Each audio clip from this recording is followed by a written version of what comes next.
অভিষেক বন্দ্যোপাধ্যায়ের এই বার্তা তারপরেই দেখা গেল তৎপর হলো রাজ্য সরকার।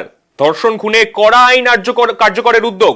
15 দিনের মধ্যে ফাস্ট ট্র্যাক কোর্টে বিচার করে দোষীর শাস্তির দাবি। প্রধানমন্ত্রীকে চিঠি মুখ্যমন্ত্রীর। কড়া আইনের আর্জি জানিয়ে পোস্ট অভিষেক বন্দ্যোপাধ্যায়ের। এরপরেই তৎপর রাজ্য। প্রধানমন্ত্রীকে চিঠি দিলেন মুখ্যমন্ত্রী। চিঠিতে তিনি লেখেন, দেশ জুড়ে মহিলাদের উপর নির্যাতনের ঘটনা ক্রমশ বাড়ছে। অনেক ক্ষেত্রেই ধর্ষণ ও খুনের ঘটনা ঘটছে। রোজ দেশ জুড়ে প্রায় 90টি ধর্ষণের ঘটনা ঘটে। এটা ভয়াবহ। জাতীয় সমাজের আত্মবিশ্বাস ভেঙে চুরে দিচ্ছে এইসব ঘটনা। মহিলারা যাতে নিরাপদ অনুভব করেন তার জন্য আমাদের সকলের দায়িত্ব এসব ঘটনা যাতে বন্ধ হয় তার জন্য ব্যবস্থা করা। এই ধরনের গুরুতর অপরাধে জড়িতদের শাস্তির জন্য কড়া কেন্দ্রীয় আইন তৈরি করা অত্যন্ত জরুরি। ফাস্ট ট্র্যাক কোর্টে যাতে মহিলাদের বিরুদ্ধে এমন অপরাধের বিচার হয় সেই ব্যবস্থাও আইনে রাখতে হবে।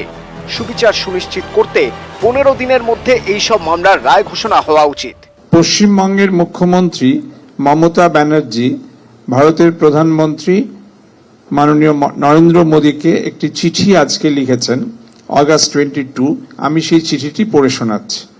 Such serious and sensitive issue needs to be addressed in a comprehensive manner through stringent central legislation prescribing exemplary punishment against the persons involved in such dastardly crimes.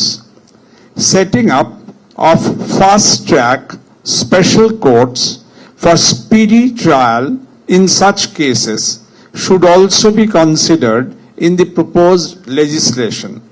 To ensure quick justice, trial in such cases should preferably be completed within 15 days.